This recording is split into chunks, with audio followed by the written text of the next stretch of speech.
Welcome to big news. నేను మీ గౌసుద్దీన్ షేక్. ఉన్నదే రాస్తా, చూసిందే చెప్తా.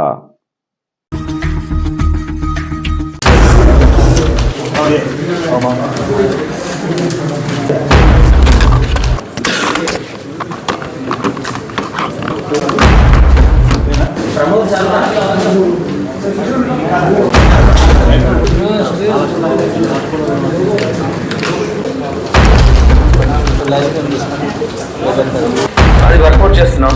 ఇప్పుడు మీకు రివీల్ చేయలేము. అది details still we will be operating on that. Rachakonda పోలీసులు హైదరాబాద్ నగరాన్ని మరో ఉపద్రవం నుంచి తప్పించారు. ఎస్, ఇలా చెప్పడం ఏమాత్రం అతిశయోక్తి కాదు. నగరానికి అక్రమంగా వచ్చిన మారణాయుధాలను, అదే పిస్టల్స్, తపంచా వంటి మారణాయుధాలను పోలీసులు స్వాధీనం చేసుకున్నారు.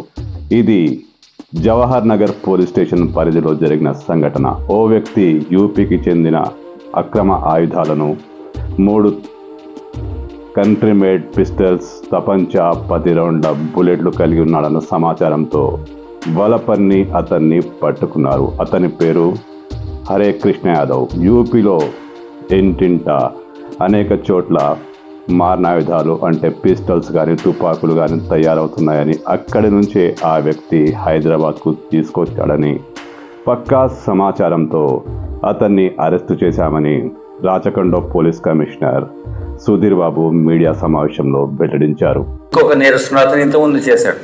ఇది accused in previous case also. మనకు ఒక 4 years కింద కూడా ఇక్కడ అతను నేరాలు ఇన్వాల్వ్ ఉన్నాడు. ఇంతవరకు అతను వాడలేదు, తీసుకొచ్చాడు. ఇది నాట్ బిన్ యూజ్డ్. ఈ వెపన్ ఎక్కడ కూడా యూజ్ చేసింది కాదు. అతను కొనుక్కొని వచ్చాడు.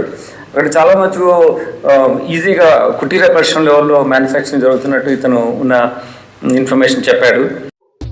అయితే హరే కృష్ణ యాదవ్ యూపీ నుంచి ఈ తుపాకులను హైదరాబాద్కు ఎందుకు తీసుకొచ్చాడు?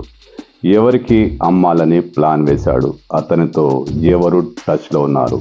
ఖచ్చితంగా సంఘ విద్రోహ శక్తులకే కంట్రీ మేడ్ రివాల్వర్స్ అమ్మాలని హరే కృష్ణ యాదవ్ ప్లాన్ చేసుకున్నట్టు పోలీసులు గుర్తించారు.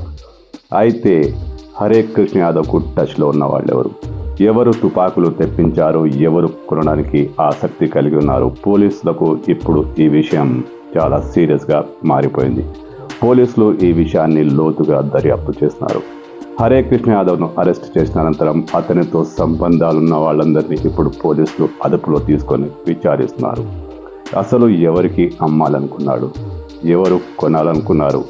హైదరాబాద్లో అల్లకల్లోలం రేపేందుకా, లేక తుపాకులతో దోపిడీలు చేయడానికా? ఇప్పుడు పోలీసులు ఈ అన్ని కోణాల్లో దర్యాప్తు కొనసాగిస్తున్నారు. అవసరమైతే యూపీకి తమ బృందాలను పంపడానికి కూడా వెనుకాడేది లేదని, ఖచ్చితంగా పంపిస్తామని సుధీర్ బాబు చెప్పారు.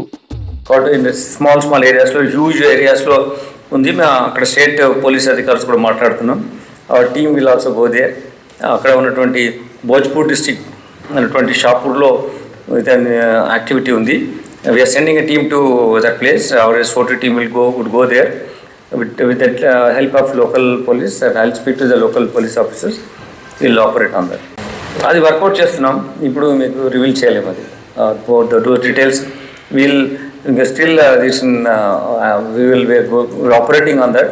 At this stage we can't give you details on whom we contacted, what information you trying to have and share with people. అయితే మెయిన్ టెన్షన్ ఆ తుపాకులు ఎవరి కోసం హైదరాబాద్కు వచ్చాయన్నదే ఇప్పుడు $1000 ప్రశ్న. పోలీసులు దీనిపైనే సీరియస్గా దృష్టి సారించారు. ఎవరు కొందామనుకున్నారు? ఎవరు అల్లకల్లోలం రేపుదామనుకున్నారు? హైదరాబాద్ ఒకవేళ హరే కృష్ణ యాదవ్ అరెస్టు కాకుండా ఉంటే, హరే కృష్ణ యాదవ్ ఖచ్చితంగా తుపాకులను ఎవరికైనా విక్రయించి ఉంటే నామమాత్రపు రుసుముకు తీసుకొచ్చి ఇక్కడ లక్షల్లో అమ్ముతున్నాడు. అది గతంలో కూడా ఇలాంటి నేరాలు చేసినట్లు భావిస్తున్నారు.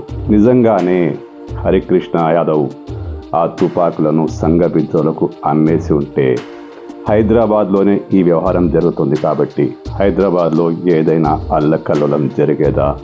లేక బ్యాంకు దోపిడీకి ప్లాన్ చేశారా?